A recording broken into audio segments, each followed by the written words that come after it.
All right, you're tuned into MMA Canada and very excited to be chatting to an individual who's competing for the Samurai Flyweight Championship, a fight that I've very much been looking forward to and finally comes to fruition on June the 21st as Tommy Morrisson throws down in the co-main event attraction, which goes down on UFC Fight Pass against James Clarke. And always good getting to have James on the show and to chop it up a little bit. And yeah, thanks so much for joining MMA Canada here, James. How's it going?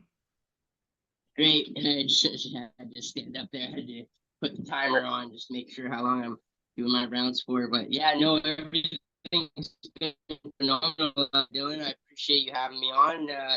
You've always been great. I like to keep my rituals intact, and you're one of them. So much love, brother. Oh, I love hearing that, man. I think this might be a first in general. I mean, definitely for us, but probably the first time I've interviewed someone who's actually in the sauna. So I appreciate you making some time in that kind of sense too. Yeah, man. No worries, man. It's all part of the process, right? So every step is just lets me know I'm right where I need to be, and it's just about time for soul season. I can't fucking wait. Yeah, and I mean, you talk about, I guess, some of the, I guess, consistent kind of linear aspects of your career. I mean, you've had multiple title fights already. Like, how does this one differ, if at all? Is it kind of like just you're looking at it as like a usual part of the process, like not overlooking the opponent facet of the fight, obviously, but just like, oh yeah, I've been here, like I've gone the distance multiple times, like I know how to sustain a pace over a championship fight. Like, is there a linear kind of component to it in that kind of sense, I guess?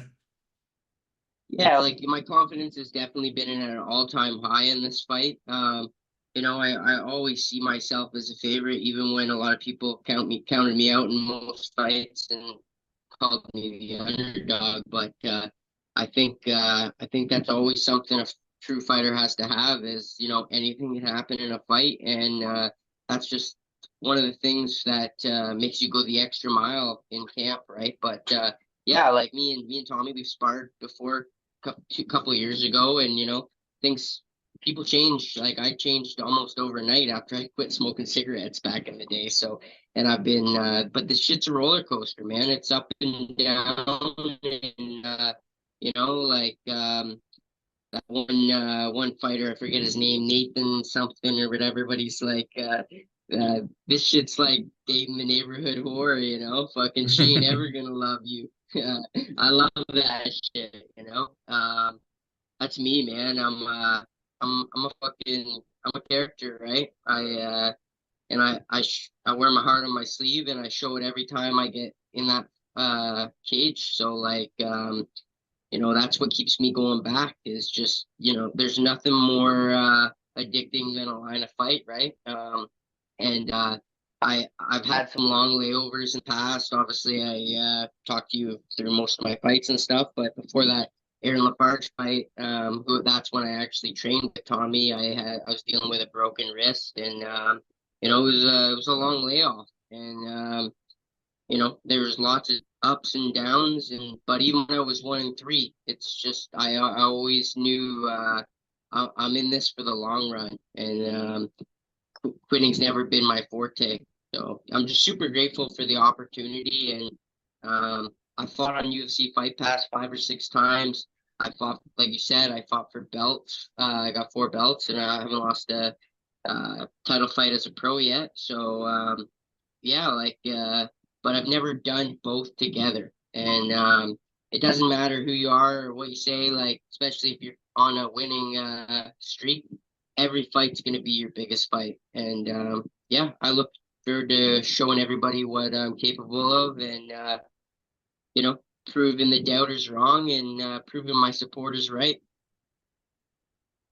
And it's interesting because that was kind of something that I'd gleaned from, I guess, just checking out interviews and doing some research was that you had gotten in a level of sparring work with Tommy. And I mean, I guess there's so many different variables to that. Like you said, there was like the injury component, and obviously sparring is like a different kind of speed and framework than what would happen in Yep. like a actual live fight. So do you take much from that training session with Tommy at all leading into this? Yeah, 100%. Like I sparred Jordan Graham before I fought him, and it was just stand-up striking in that, and I like really thought the takedowns were really going to be a huge factor in that. But I've I've learned a lot. I've learned a lot from my losses, and it's cliche to say almost, but like when you lose, you learn, and some people never do. A lot of people, like Jordan Graham included, they quit after their first loss, and guys like me, it just forces you to start doing the right things and have more discipline. I feel like many great fighters, Tyson included, and stuff like they live by the thing. Discipline and like the mindset is half the battle, right? Like maybe more than half the battle, really, because consistency's right up there. Like I just think I'm a different animal nowadays. Like I'm willing to put everything on the line, and there's nothing that I care more about than you know just being successful and uh, in life, and MMA is my life. And that's Yeah, such a yeah. just to touch on that sparring. Yeah, like no, I don't believe that everybody's going 100% in sparring and stuff. Me and my boys there, we do a lot of I'm just gonna call them in here 1 second, get the vibes going. Yeah, for sure.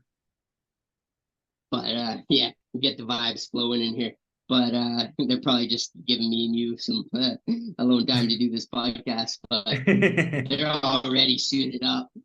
Blake actually had a staph infection when I was in Thailand. He Oh. couldn't be in the sauna with me for most of the time because he had some open wounds and stuff. But he got in it right at the when I was into my extra hour, and just long enough to big Russian dude said that it's not a gymnasium when we were having to move around because I was cutting into my extra hour already, and he was ready to fight him right there. So my we call it the wolf pack actually. So yeah, my homies here, they've all they've all been here ride or die, and you're in there alone. You're in there alone, but it's these type of guys and family and support that will ultimately get your hand raised at the end of the day as well.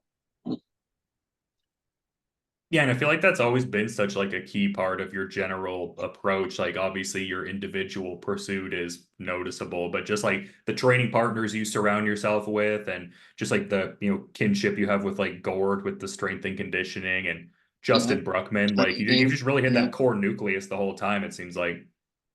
yeah. I mean, I got those guys tattooed on my leg for a reason, right? I'm not, you know, my dad hates tattoos, so my mom likes them, but I'm not just putting dumb things on my body nowadays. So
All right. It looks like James Clarke's phone has overheated in the sauna, which is, you know, kind of something that happens. It's not necessarily a surprising kind of component. I've definitely had a phone or two overheat over the years, and it's all Gucci, but it's always great getting to chop it up with James Clarke, the purveyor of the Lindsay headlock, and just, yeah, always a fun guy to talk to, the Suplex Kid, and just very much looking forward to his fight, which you yourself can check out if you're not in the immediate Laval, Quebec area. You can check out Samurai MMA 10. Tommy Morrisson and James Clarke vie for the vacant flyweight championship in the co-main event attraction. And thank you so much for taking the time to take all of this in and just be on the journey of James Clarke. And thanks so much for tuning into MMA Canada.